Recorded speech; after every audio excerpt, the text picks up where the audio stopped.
coming to you from the exaggerative city of board gaming, Omaha, Nebraska, welcome to the Out of the Dust podcast.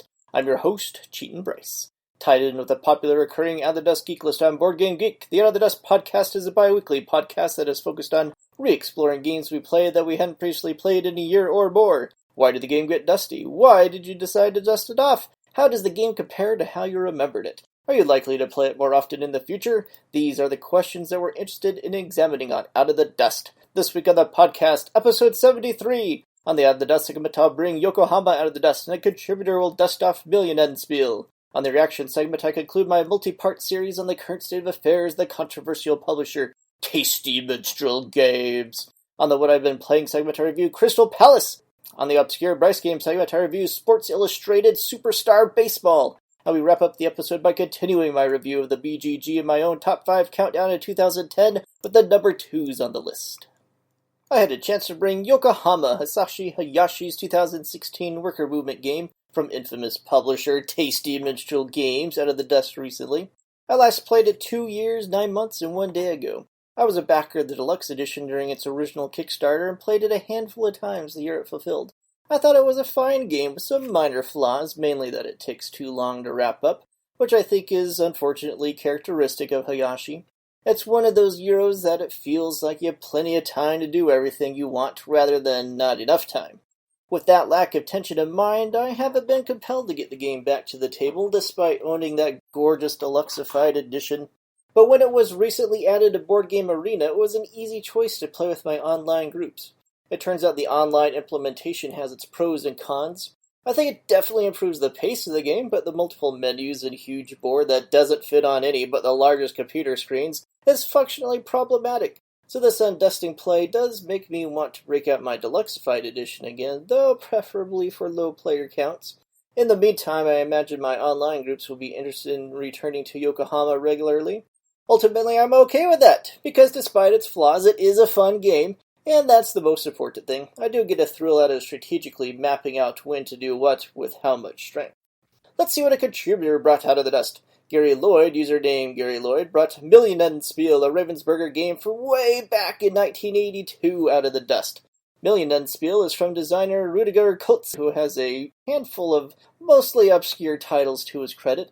Millionenspiel is a betting game and was actually a 1982 Spiel des Jahres recommended game. Gary last played it a whopping 18 years, 7 months, and 24 days ago, and currently rates the game a 7 out of 10. He writes, "There were several games that I've not played for over a year, but I don't consider those dusty, as most of my collection only sees a play every 12 months or so.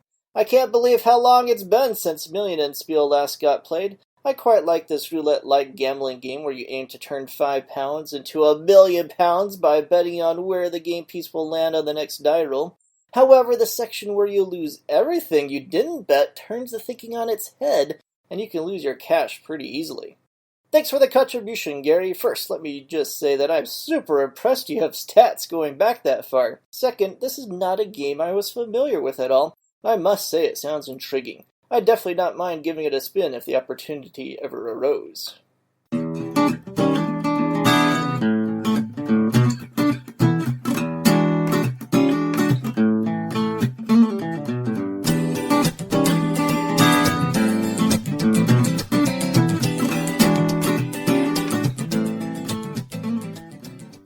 Reaction segment time. Last episode I summarized in depth and in detail the issues that have created the controversy surrounding Tasty Minstrel Games. This episode I'll go over where things stand now and speculate on the company's future and arrive at a conclusion of what I'm going to do in the future concerning the company and the game I'm waiting for.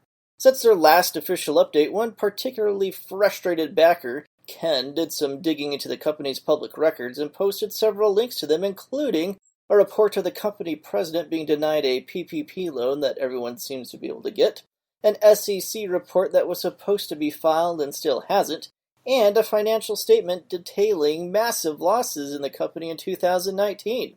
This has led to many users speculating about the uncertain financial future of the company and the justified, because it's happened to other companies in the past, fear that currently printed and stored games will be liquefied to settle outstanding debts. Some backers naturally wonder if TMG is on the cusp of filing for bankruptcy and if these campaigns will be a loss for them.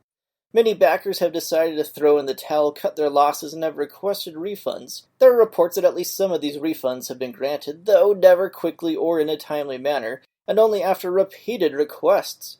One user claimed that when he demanded a new update or a refund, Tasty Minstrel gave him the refund. A few backers have even begun investigating steps of filing lawsuits. The only communication Seth Jaffe is making currently in the Luna and Belfort campaigns that he has quit on is occasionally responding to some of the company's status speculative comments with this copy and pasted message: "This is a conspiracy theory and it is not true."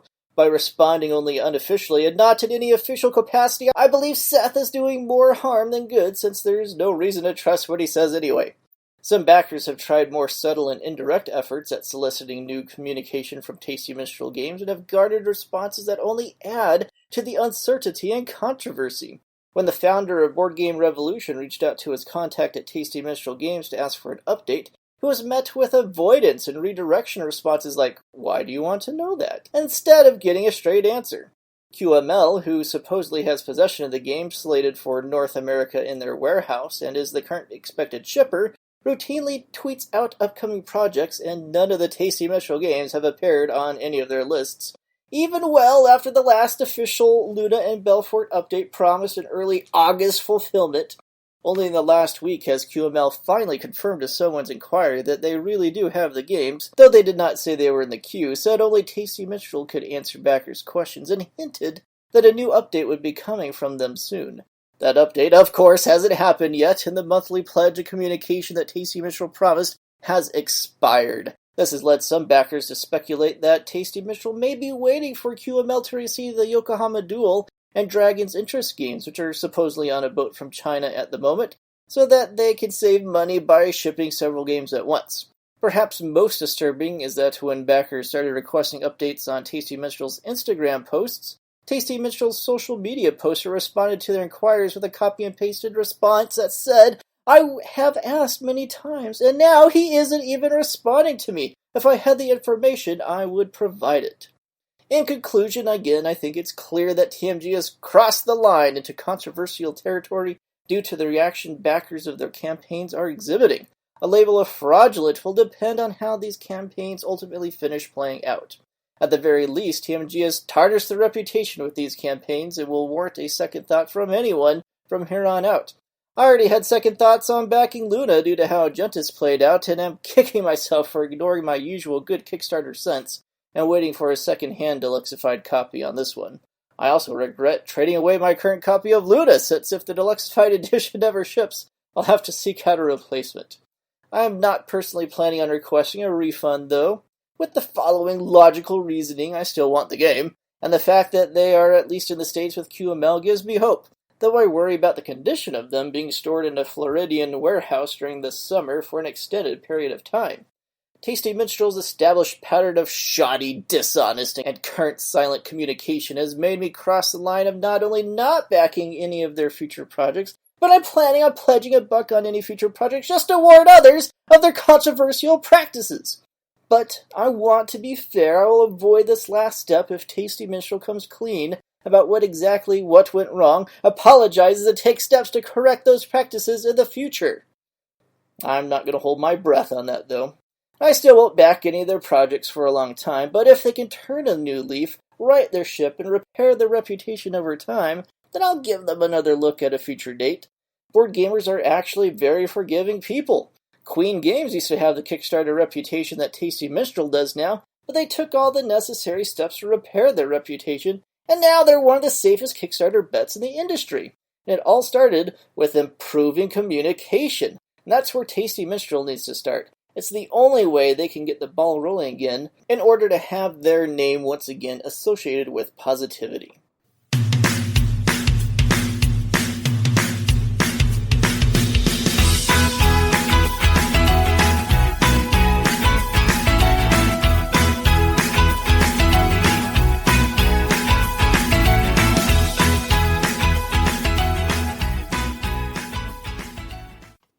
This week on the What I've Been Playing segment, I'm going to tell you about Crystal Palace, the recent World's Fair-themed dice placement game from rookie designer Karsten Lauber and publisher Millionenspiel.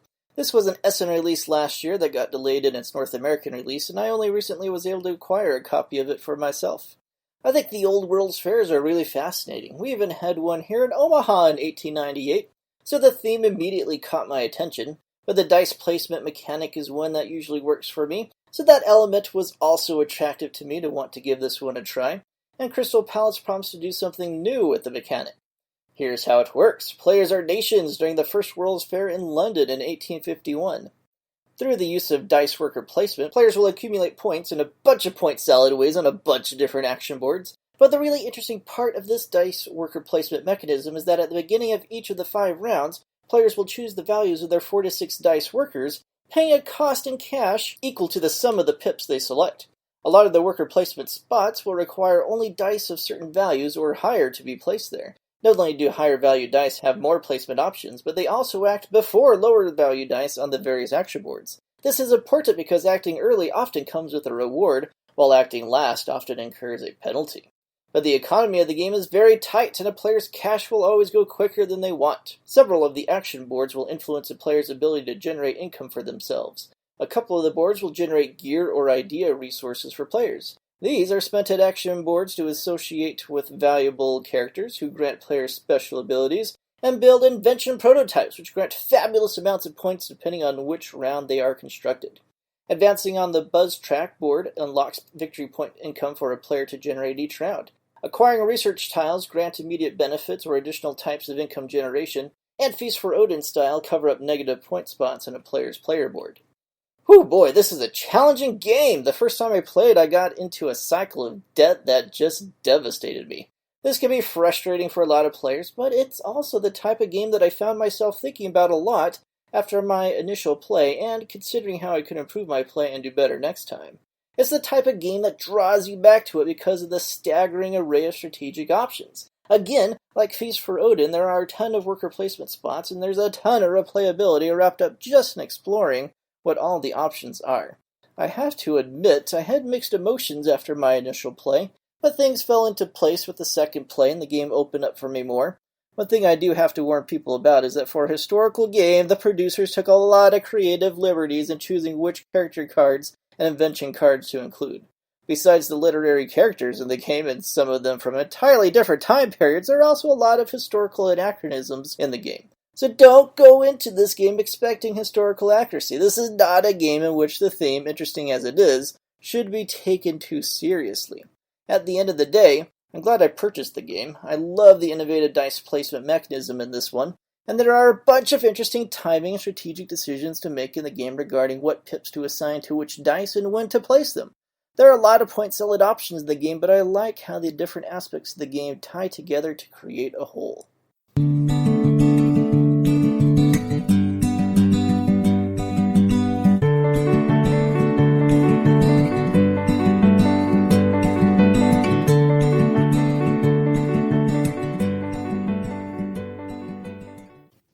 Obscure Bryce game segment time. This week on the segment, I'm going to tell you about Sports Illustrated Superstar Baseball, a baseball simulation game from way back in 1972, published by Time Life Incorporated and from designer David S. Neft, who did a couple of other sport-themed games from the same era.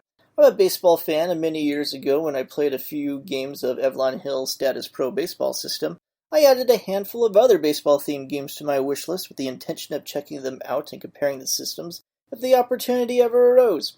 I got Superstar Baseball in a math trade a couple of years ago, actually, and it's sat on my unplayed shelf ever since. But I've been making good progress in playing through my unplayed shelf over the summer during pandemic world time, especially the soloable games. So how does Superstar Baseball stack up against other baseball simulation games? Here's how it works. Like most other baseball simulation games, a single player either takes control of both teams or two players can go head-to-head. American League versus National League in this one. One of the things that distinguishes Superstar Baseball from other systems is that instead of taking control of a single team from a single season, players take control of a team of all-stars spanning the entire history of baseball from its inception to the then modern day of 1972. Cards representing each of the players in the game are lined with columns of numbers representing how the player might fare against right or left-handed pitching and against right and left-handed batters based on the player's historical statistics.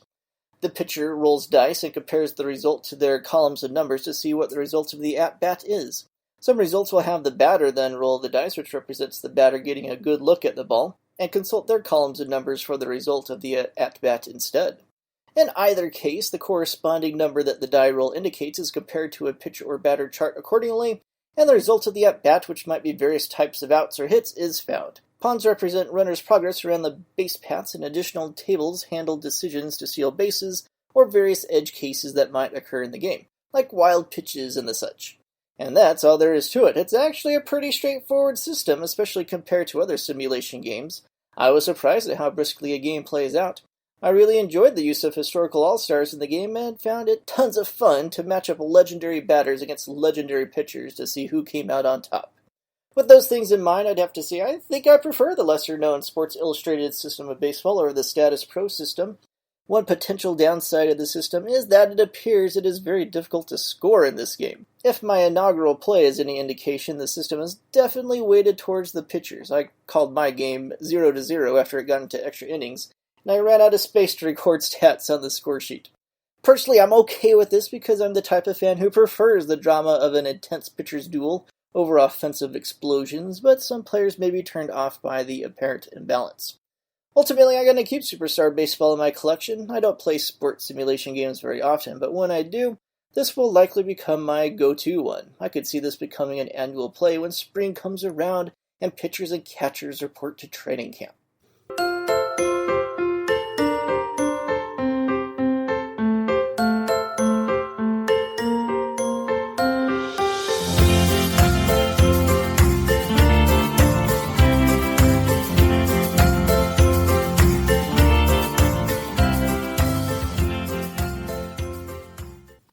This episode, I continue my countdown of both BGGs and my own top 5 of 2010 with the number 2s on the list. Since there are a couple of crossovers on our list, I'm taking a look at the 4th highest ranked game on BGG from 2010 today, Navegador, a Portuguese Empire-themed economic game from Rondel master Matt Gertz and publisher Rio Grande Games.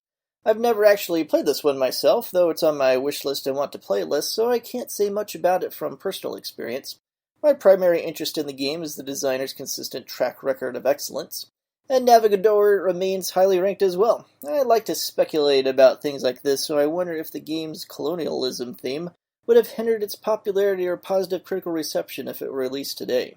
My own personal number 2 game from 2010 is Founding Fathers, the Constitutional Congress-themed area control game from designers Christian Linhard and Jason Matthews and publisher Jolly Rogers Games.